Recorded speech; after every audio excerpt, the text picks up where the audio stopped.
What happens to infants and other children before they reach the age of reason, or people who never reach a state of reason who die without baptism?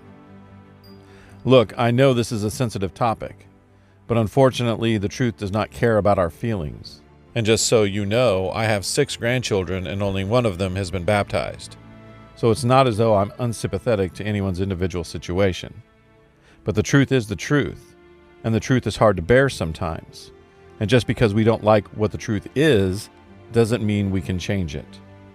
Which brings me to the 2007 International Theological Commission's document titled, "The Hope of Salvation for Infants Who Die Without Being Baptized." It reads in part, "The conclusion of this study is that there are theological and liturgical reasons to hope that infants who die without baptism may be saved and brought to eternal happiness, even if there is not an explicit teaching on this question found in Revelation." The document continues, "It is clear that the traditional teaching on this topic has concentrated on the theory of limbo, understood as a state which includes the souls of infants who die subject to original sin and without baptism, and who therefore neither merit the beatific vision, nor yet are subject to any punishment because they are not guilty of any personal sin. This theory, elaborated by theologians beginning in the Middle Ages," that's not true by the way, "never entered into the dogmatic definitions of the magisterium, even if that same magisterium did at times mention the theory in its ordinary teaching up until the Second Vatican Council." Now this is true, limbo was never made dogmatic. It is also true that it has not been condemned. The document itself says that the theory of limbo remains a possible theological opinion, so we can believe in it. The document goes on to say, "However, none of the considerations proposed in this text to motivate a new approach to the question may be used to negate the necessity of baptism." What? You're telling me that saying someone can go to heaven without baptism does not negate the necessity of baptism for salvation? That's what it just said. Continuing. When the question of infants who die without baptism was first taken up in the history of Christian thought, it is possible that the doctrinal nature of the question or its implications were not fully understood. Only when seen in the light of the historical development of theology over the course of time until Vatican II does this specific question find its proper context within Catholic doctrine. Oh, okay, so we needed Vatican II to fully understand this. Are you noticing a trend here? This is what the Church always believed, but Vatican II gives us the right to change it. And just what is it that the Catholic Church always believed on the subject of the fate of infants who die without baptism? Well, baptism is necessary for salvation. This is clear in the Bible, tradition, and has been declared dogmatically by the Catholic Church. I'm not going to flesh that out for anyone who disagrees with the necessity of baptism for salvation. I have a video titled, "You Must Be Baptized to Be Saved, Even Infants," if you want a defense of that position.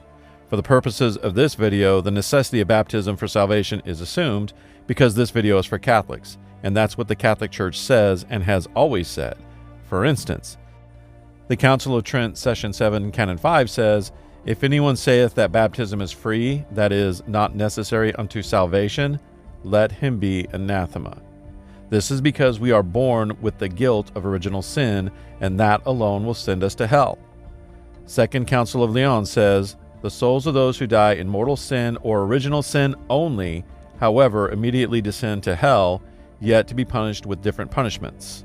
The Council of Florence says, "The souls of those who depart this life in actual mortal sin or original sin alone go down straight away to hell to be punished, but with unequal pains."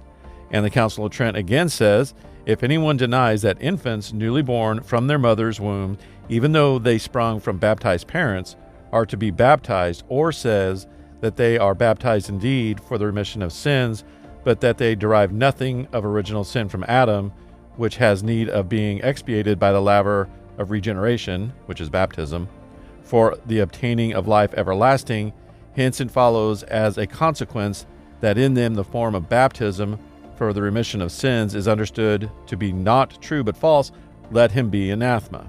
And then the Council of Florence also says, regarding children indeed, because of danger of death, which can often take place, since no help can be brought to them by another remedy than through the sacrament of baptism, through which they are snatched from the dominion of the devil and adopted among the sons of God.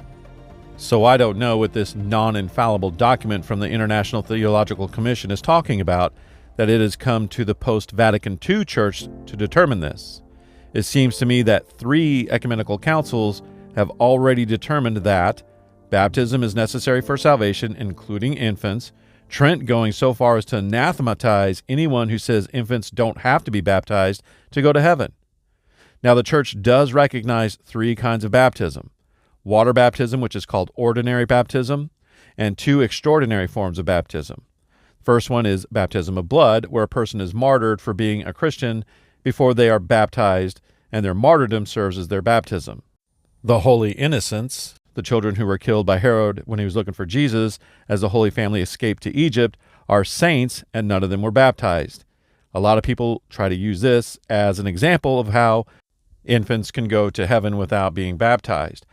But the holy innocents were martyrs in the very real sense, and you cannot apply that to all infants who die without baptism, even aborted babies.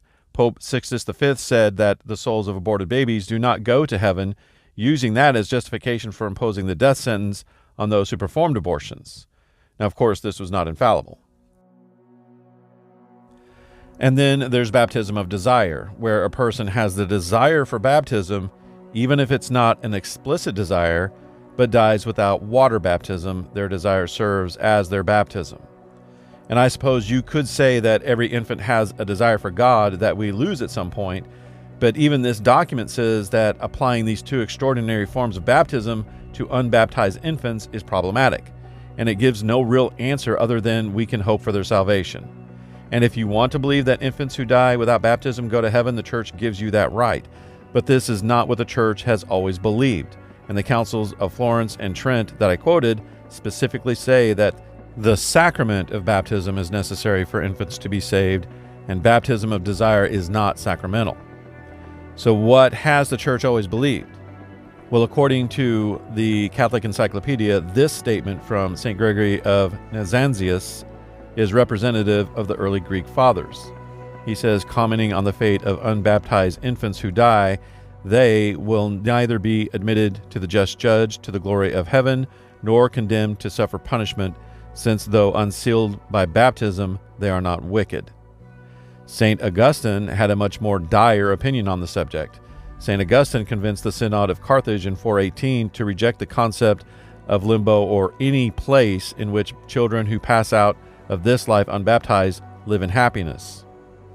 St. Augustine and the African Fathers believed that unbaptized infants share in the common positive misery of the damned, and the very most that St. Augustine concedes is that their punishment is the mildest of all. Now, this view prevailed until Thomas Aquinas. Pope John XXII issued an epistle to the Armenians in 1321, which states, "Teach that the souls of those who die in original sin go down without delay into hell, where, however, they suffer different punishments from those who die in actual mortal sin." So as you can see, the Church has never believed that infants who die without baptism go to heaven.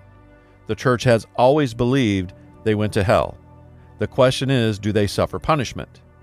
Thomas Aquinas, deviating from the Augustinian view, opted for the early Greek view expressed by St. Gregory of Nazianzus and fleshed out the doctrine of limbo as a place properly called hell, since it is not heaven. However, since they are guilty of original sin only, they suffer no pain, even the pain of loss, but rather enjoy natural happiness, as well as have access to the angels and the saints. They are only deprived of the beatific vision. So rather than be in a quasi-hell, it is more of a quasi-heaven. And yes, a parent who lost a child that wasn't baptized and is now in limbo will be with them in the afterlife, even though that parent is in heaven.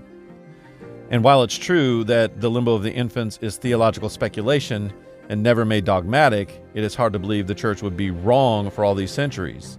Not to mention, the most likely alternative to limbo is not unbaptized babies go to heaven. Limbo is the best option that we can hope for, and it may be more than just hope.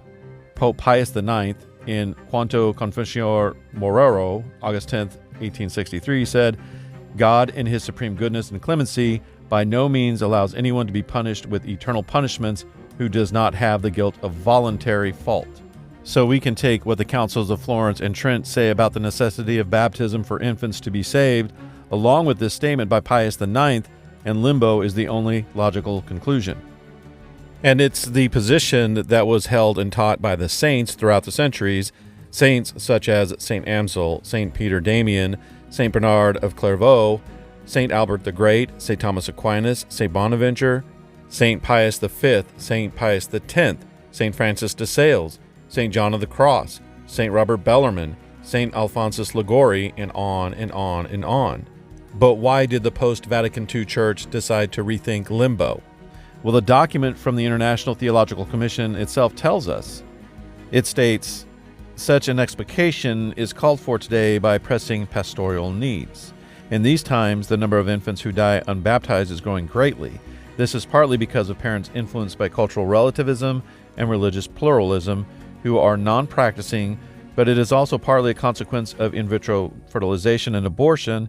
Given these developments, the question of the destiny of such infants is raised with new urgency. Parents experiencing grief and feelings of guilt when they do not have the moral assurance of the salvation of their children, and people find it increasingly difficult to accept that God is just and merciful if he excludes infants who have no personal sins from eternal happiness, whether they are Christian or non-Christian, from a theological point of view.